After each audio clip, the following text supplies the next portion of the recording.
A'udzu billahi minasyaitonir rajim. Bismillahirrahmanirrahim. Alhamdulillahilladzi an'ama 'alaina bi anwa'in ni'am wa lataifil ihsan. Fafaddalana 'ala sa'iri khalqihi bi ta'limil ilmi wal bayan. Assalatu wassalamu ala sayyidina wa maulana Muhammadin asyrafil anam wa ala alihi wa ashabihi dzawil kiram. Amma ba'du. Hadratul Qurama Anal Aisa, kepada seluruh para alim, para ulama, Bapak Kiai, Ibu Nyai, Ustadz, Ustazah, guru-guru kita semuanya, para masyayikh dimanapun berada, yang mudah-mudahan beliau semua senantiasa dalam lindungan Allah Subhanahu wa Ta'ala, yang sama-sama kita takdimi, sama-sama kita nantikan berkah barokah doanya. Sahabat-sahabatku, teman-teman PMI Formosa Taiwan, keluarga besar Mushola Al-Ikhlas Nankan, dan seluruh pengurus ranting Nahdlatul Ulama Taoyen, keluarga besar Toko Indo Fatimah, keluarga besar BWNI, dan juga seluruh sahabat-sahabat semuanya yang hadir di kesempatan malam hari ini, rahimakumullah.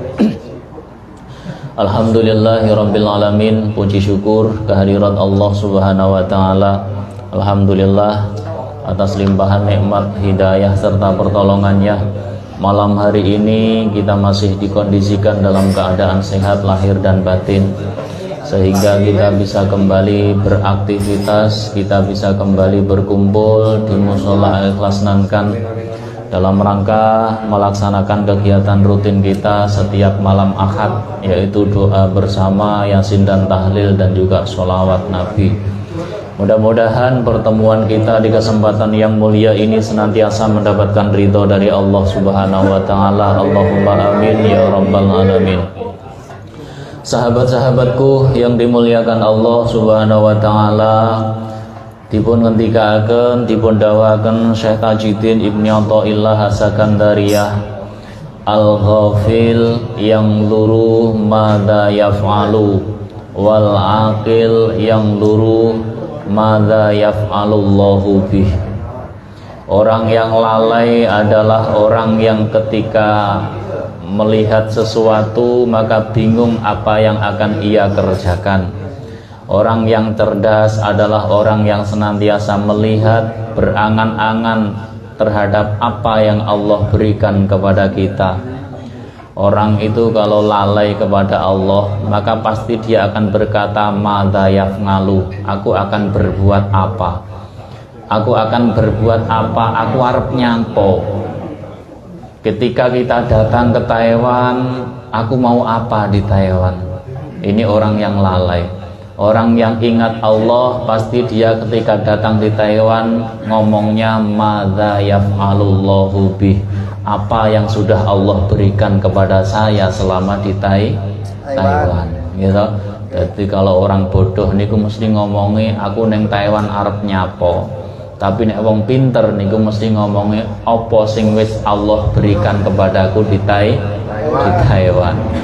Sekarang kita analisa pribadi kita masing-masing, diri kita masing-masing. Selama kita datang di Taiwan, pertama pasti tidak terlepas dari pertolongan Allah.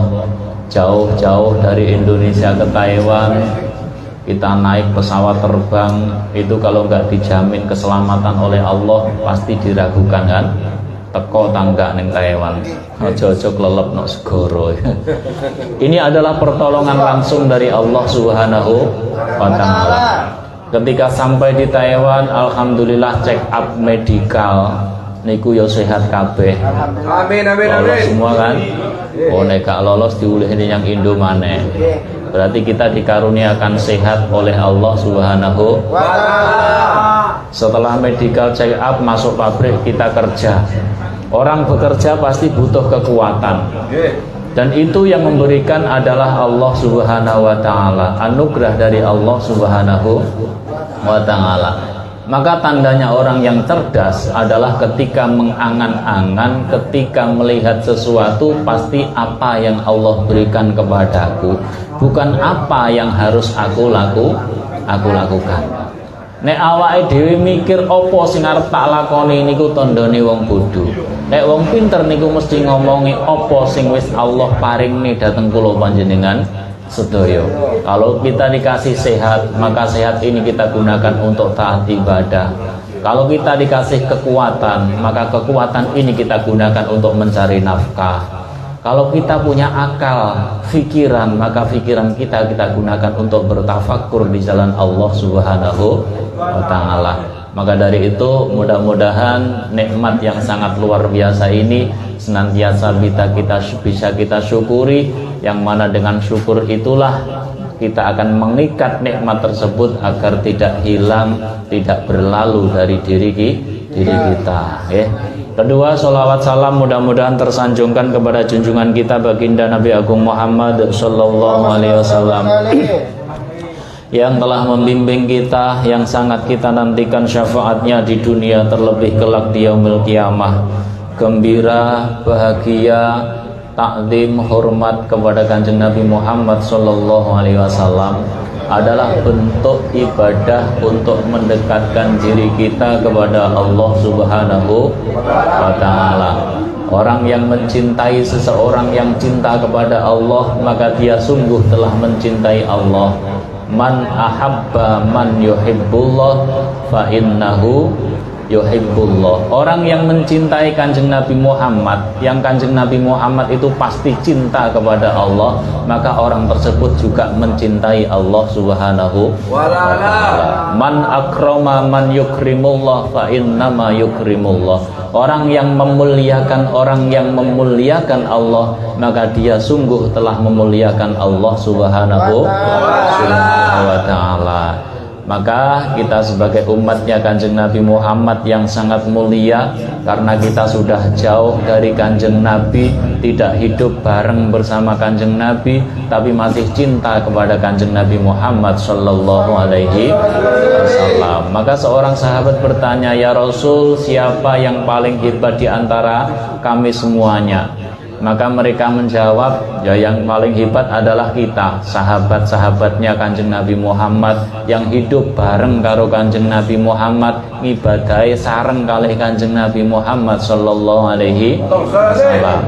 Ternyata kalih Kanjeng Nabi dipun jawab, yang hebat di antara umatku bukan kalian sahabatku, tapi yang hebat di antara umatku adalah orang di akhir zaman yang sudah jauh dari aku, yang sudah tidak hidup bersama dengan aku, tapi masih mencintai aku. Ini adalah umat yang istimewa. Nek uripe amor Kanjeng Nabi, hidup bersama Rasulullah, seneng Kanjeng Nabi, niku lumrah.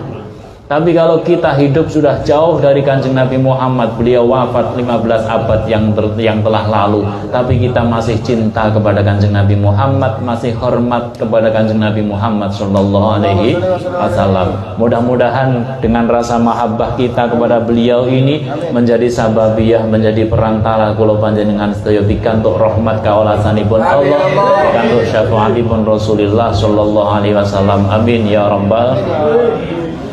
Yang selanjutnya pada kesempatan malam hari ini, berdasarkan apa yang telah disabdakan oleh baginda Kanjeng Nabi Muhammad sallallahu alaihi wasallam, al-mu'min ya'lifu wa yu'lafu wala khaira fiman la ya'lifu wa la yu'lafu wa khairun nas anfa'uhum linnas. Orang yang terbaik, wong iman iku wong sing iso rukun, wong sing iso dirukuni wong liya. Orang iman itu tandanya orang yang mau rukun dengan orang lain, dan dia juga mau dirukuni oleh orang lain.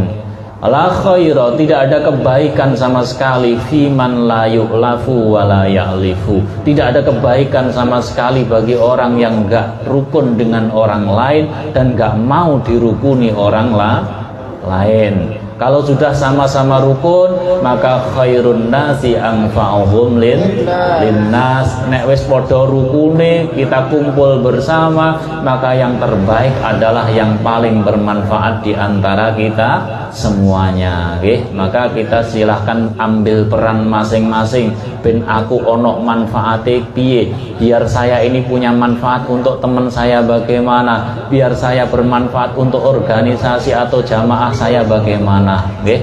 Kita ambil peran sendiri-sendiri.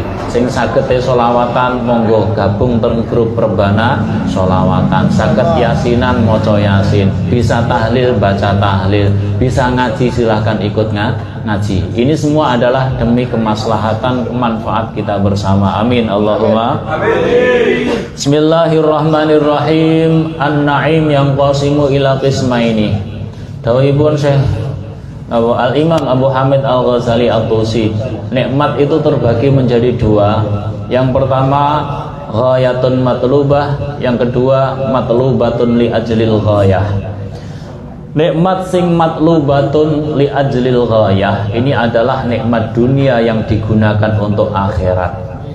Nikmat ghayatun matlubah adalah orang yang beribadah untuk akhirat dengan memanfaatkan fasilitas dunia. Jadi nikmat niku nomong kalih.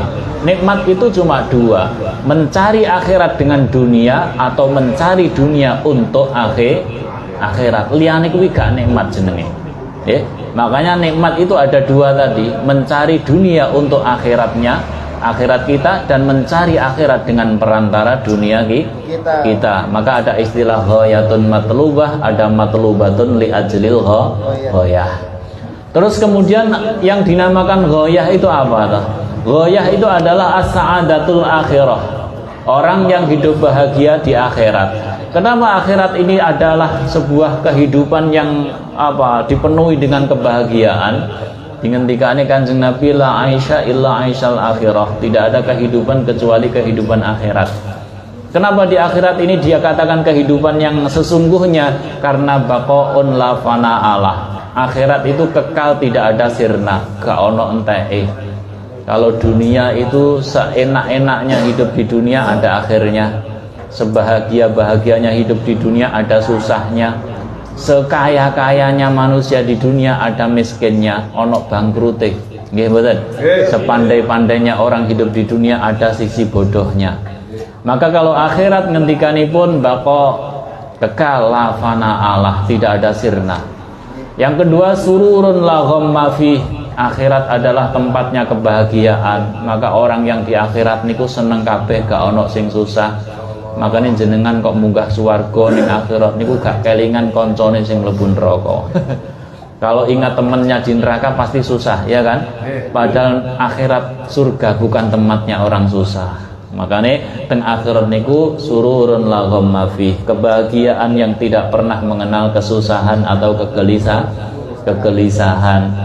Kalau di dunia niku sak bahagia-bahagiane wong mesti ono susahe. Bahkan orang bahagia di dunia ini nggak bisa merasakan bahagia sebelum ia pernah merasakan susah. Wong bahagiane gum tahu susah, gum iso ngrasakne bahagia. Orang hidup enak nggak bisa merasakan enaknya hidup sebelum ia pernah merasakan ndak enaknya hidup. Nggih mboten? Nah, yang ketiga akhirat niku ilmun la jahla ma'ah. Orang berilmu, wong sing cerdas, orang pandai. Maka nek pengen munggah swarga syaratnya kudu ngalim, syaratnya kudu duwe ngilmu. Man arada dunya fa alaihi bil ilmi wa man aradal akhirata fa alaihi bil ilmi wa man aradahuma fa alaihi bil ilmi. Urip bahagia ning donya nganggo ilmu, ning akhirat nganggo ilmu. Bahagia donya akhirat ya kudu nganggo ilmu. Karena di akhirat niku ilmun la jahla ma, orang berilmu semuanya, tidak ada orang bodoh.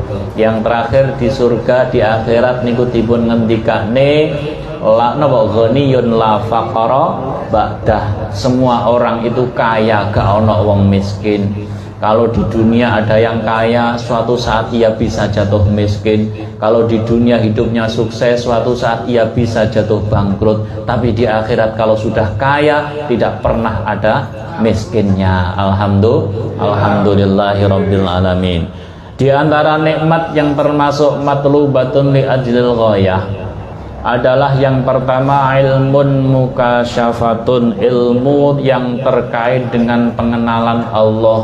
Wong kenal Gusti Allah melalui sifatnya Allah. Allah Maha Rahman, Allah Maha Rahim, niki ilmu mukasyafah, ya kan? Karena yang tadinya nggak ngerti Gusti Allah malah kenal, oh Gusti Allah itu Maha Murah, ya kan? Oh Allah itu Maha Memberi, oh Allah itu Maha Pengampun, oh Allah itu Maha Rahman, Rahim, dan lain sebagainya. Nah, kita kenal dengan Allah, bukan kita yang mengenalkan, tapi Allah yang mengenalkan kita. Kenapa? Karena Allah itu qadim, kita ini hadis. Allah itu terdahulu, kita ini baru. Sesuatu yang dahulu nggak mungkin bisa dikenali orang yang baru, tapi sesuatu yang baru pasti bisa dikenali orang yang terdahulu. Neng kene sapa paling suwe Pak Gofar? Pak Gofar mesti kenal karo wong anyar. Ada santri baru masuk sini kenal Pak Gofar. Tapi yang baru belum tentu kenal dengan Pak Gofar karena beliau orang yang lama. Nah, Allah yang Maha Qadim ini pasti kenal dengan makhluk. Tapi makhluk nggak mungkin kenal dengan Allah yang Maha Qadim sebelum dikenalkan oleh Allah sendiri, ya. Itu yang pertama. Yang kedua, ilmu muamalah, kita bisa beribadah, bisa sholat, bisa ngaji, bisa sholawatan dan lain sebagainya. Itu juga termasuk nikmat.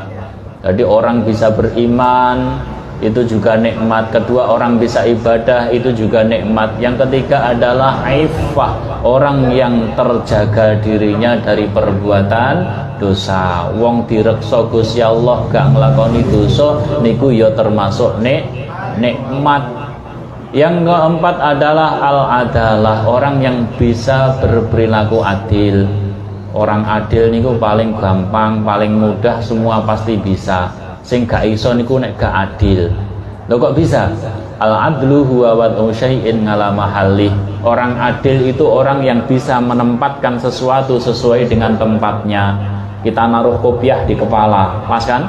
Naruh sandal di kaki, pakai baju di badan, pakai celana di bawah, ya kan? Coba kalau berbuat nggak adil, bisa? Nggak bisa kan? Kopiah ditaruh di kaki, enak nggak? Nggak enak, ya kan? Baju ditaruh dipakai buat celana, nggak enak kan? Makanya orang nggak adil itu ya aneh, kok iso? Harusnya kan nggak bisa orang nggak berbuat adil. Kalau adil semua pasti bisa. Tapi kalau nggak adil akan sangat sulit karena tidak menempatkan sesuatu sesuai pada tempat dan fungsinya. Ada ya? Itu yang pertama. Jadi 4 nikmat ini adalah nikmat yang merupakan fadl. Fadl itu anugerah, keistimewaan yang diberikan Allah kepada kita. Iman, ilmu muamalah terkait ibadah, kedua ifah, terjaga diri kita dari perbuatan dosa. Yang keempat adalah al-adalah, bisa berperilaku adil. Keempat nikmat ini tidak akan sempurna ketika tidak ditopang dengan 4 nikmat lainnya. Apa itu? Pertama, as-sihah. Wong niku duwe iman, ngibadah ya iso adil, bisa terjaga. Tapi kalau badan tidak sehat, otomatis nggak bisa sempurna. Nggak iso nyapa-nyapa awake loro nggih, arep yasinan ning musala niku nek awake gak enak ya gak budal nggih. Gak enak kan? Maka 4 nikmat ini harus ditopang dengan 4 nikmat berikutnya. Pertama, sehat. Orang yang sehat, badan sehat, tidak sakit, maka ibadah bisa berjalan. Ya kan, kita datang ke musola juga bisa dan lain sebagainya. Enggak rumah sakit yang kita datangi. Kemudian setelah ditopang dengan sehat, kita ditopang dengan yang namanya al-jamal, dibingkai dengan sebuah keindahan. Kalau kita ikuti syariat Islam itu orang ketika laki-laki nutup aurat kan mabaina surah warubah, iya kan? Pokoknya sampai gak kelamben no, gak sah nggih? Sah, tapi kan gak indah dipandang. Meskipun tata syariat kan sah orang sholat seperti itu, ya kan? Yang penting auratnya mabaina surah warubah tertutup. Tapi kalau nggak dibingkai dengan sebuah keindahan kan rusak juga, nggak enak kan? Misalnya Pak Gofar khutbah Idul Fitri nggak pakai baju, enak nggak? Sah kan? Iya kan? Katanya auratnya kan mabaina surah warubah, iya nggak? Tapi kan kalau nggak dibingkai dengan keindahan, ini kan ya dipandang nggak enak juga seperti itu. Ya. Meskipun sudah menutup aurat. imamnya gak kelamben, piye kan gak enak juga ya. Makanya untuk jadi nikmat harus dibingkai dengan keindahan. Kalau di Indonesia dibingkai dengan kebudayaan, dengan baju dan lain sebagainya. Meskipun tata syariat boleh sholat, yang penting nutup aurat ma baina surah warubah untuk laki-laki. Tapi kalau nggak ada al-jamal dibingkai dengan sebuah keindahan, maka juga nggak enak dipandang, seperti itu. Kemudian ditopang lagi dengan yang namanya al-quwah, dengan yang namanya kekuatan. Kita bekerja itu ya ibadah. Nah, untuk bekerja harus ada kekuatan. Nek gak kuat nyambut gawe ya dipecat karo mandore. Lho nggih mboten. Terus kemudian dibingkai lagi dengan yang namanya tulul umri, dengan yang namanya usia. Awake sehat, kuat tapi umure gak dawa. Niku yo gak sempurna. Punya iman, punya ilmu, gitu. Tapi kalau umurnya nggak panjang, itu juga nggak sempurna. Nah, kesempurnaan 4, sehatnya badan, ya kan, kekuatan, keindahan, panjang usia, ini nggak akan bermanfaat kecuali ditopang dengan 4 nikmat berikutnya. Apa itu? Yang pertama al-mal, ditopang dengan yang namanya harta benda. Ini termasuk nikmat sing matlubah. Semua orang menuntut itu. Terus terang semua di sini pasti ditawari uang mau semuanya. Tak kasih uang 1 miliar, pasti mau, gak ono sing nolak, nggih. Kula nggih purun ngoten. Kan pancen itu matlubah, nikmat yang menjadi tuntutan hidup kita. Tapi nikmat yang matlubah ini akan jadi nikmat ketika li ajlil ghayah, untuk akhirat. Kalau nikmat matlubah, uang, harta benda, pangkat jabatan, enggak li ajlil ghayah, ini enggak jadi nikmat. Nggih, entek ning alam dunya, enggak sampai akhirat, enggak dipakai untuk bekal ibadah. Ini enggak akan jadi nikmat untuk selama-lamanya. Jadi yang pertama, nikmat yang matlubah li ajlil ghayah ini apabila iman, ilmu, adil, kuat, sehat, panjang usia, ini ditopang dengan harta benda. Ya kan, orang usianya panjang, punya kekuatan, punya iman, Islam, punya adil, gitu. Tapi nggak duit bondo, nggak punya harta benda, juga nggak bisa sempurna, nggak ada manfaatnya, Karena nikmat yang terbaik adalah al-malus soleh lirrajulis soleh, bondo dunya sing dimiliki oleh orang-orang yang soleh. Kenapa? Karena orang soleh niku nikmat yang berupa harta benda pasti li ajlil ghayah, digunakan untuk kebaikan akhiratnya. Terus kemudian ditopang dengan al-ahlu, yang namanya keluarga. Semua orang pasti kepengen berkeluarga. Sing jomblo mesti kepengen nikah. Nggih mboten? Pak Susilo ya kepengen, cuma gue entuk ae teko saiki. Nggih. Pomo wis entuk ya siap, Pak, nggih. Alhamdulillah, amin. Nggih, ahlun atau keluarga, entah itu anak, istri atau suami. Ini adalah nikmat yang matlubah li ajlil ghayah. Artinya jangan sampai disalahgunakan ketika punya anak, punya istri, justru ibadahnya yang malah dilalaikan. Ini jangan sampai, karena apa? Anak, istri, keluarga ini nikmat matlubah. Itu akan jadi nikmat kalau li ajlil ghayah, digunakan untuk ibadah, untuk kepentingan akhiratnya. Makanya sing duwe keluarga, anak, istri, ibadahnya harus lebih rajin daripada ketika masih jomblo. Jangan sampai dibalik, jomblo nih sregep, begitu punya keluarga wis gak ngibadah. Niki berarti niki tidak li ajlil ghayah, nggih ta? Cocok banget iki. Apalagi yang jomblo gak sregep ngibadah. Lah niki malah yang terlalu niki. Takongan iki lagi. Ya perbandingannya kan seperti itu. Karena nilai tambahnya di situ. Wes jomblo gak ngibadah pisan. Lah nilai tambahnya di mana gitu. Ya, terus kemudian aljah, termasuk nikmat matlubah atau nikmat dunia adalah aljah atau pangkat. Saya yakin ketika ditawari pangkat semua mau, Saya angkat jadi pegawai negeri, luar negeri, gajinya akeh, pasti semua mau. Termasuk saya juga mau. Asalkan itu bisa jadi nikmat, asalkan digunakan di ajlil ghayah. Pangkat jabatan nggak apa-apa, soalnya kekuatan manusia ada di situ. Orang punya kebijakan, membuat peraturan perundang-undangan, itu kan kalau punya pangkat jabatan. Kalau nggak punya, nggak bisa berbuat apa-apa. Ya isone demo tok. nggak bisa menentukan. Misalnya demo, protes, kan nggak ada kebijakan yang bisa ia buat. Kan? Ya itu diantara nikmat matlubah atau nikmat dunia. Makanya agar matlubah ini bisa jadi nikmat, gunakanlah li ajlil ghayah, untuk ibadah, untuk kepentingan akhirat kita. Kemudian yang keempat adalah karamul asyirah, orang yang punya pergaulan yang baik, gitu. Orang itu punya iman, gitu, punya ilmu, gitu, punya kekuatan, punya kesehatan, punya harta, punya pangkat.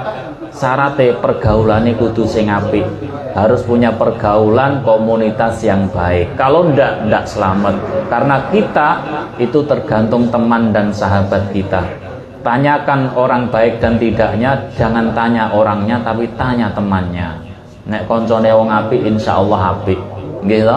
Nggak ada orang baik yang berteman dengan orang yang nggak baik. Wong seneng kekancan wong apik niku mesti ya wong apik.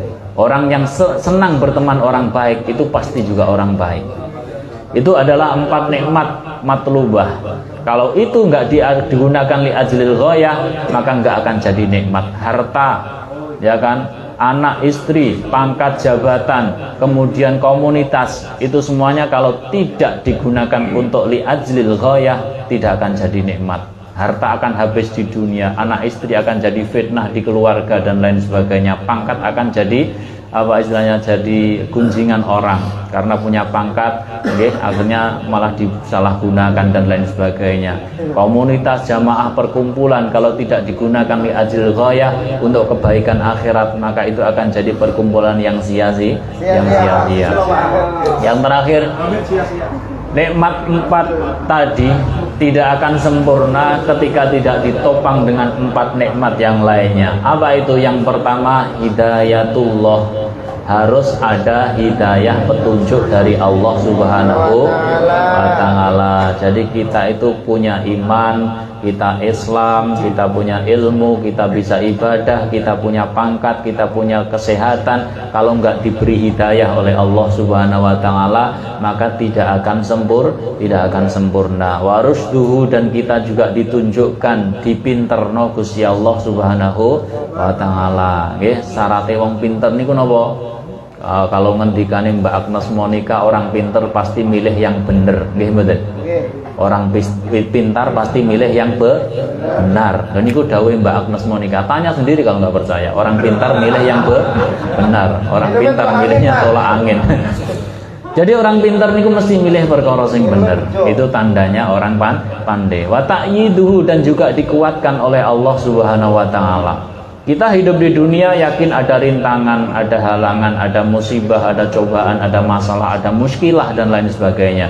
Dan Allah sudah menguatkan kita dengan memberikan kesabaran. Sing maringi musibah Gusti Allah, yang ngasih ujian Allah, maka yang bisa menyelesaikan juga Allah Subhanahu wa ta'ala. Maka sabar niku sing maringi Gusti Allah, mboten awake dhewe. Gak mungkin kita bisa menghadapi musibah dari Allah dengan kekuatan sabar kita. Kan gak seimbang kan? Musibah yang ngasih Allah, yang sabar Mas Hamid misalkan. Bisa nggak? Nggak bisa membandingi. Kalau bisa, oh berarti nantang Gusti Allah. Sehingga musibah Gusti Allah, yang ngasih solusi sabar nggih Gusti Allah. Maka Allah nek ngendika, kalau aku menimpakan musibah kepada suatu kaum, maka aku sudah akan menurunkan kesabaran untuk kaum tersebut. Maka sabar niku Gusti Allah sing maringi, mboten awake dhewe. Makanya jangan pernah kita ngomong aku sabar kurang piye. Kok aku sabar?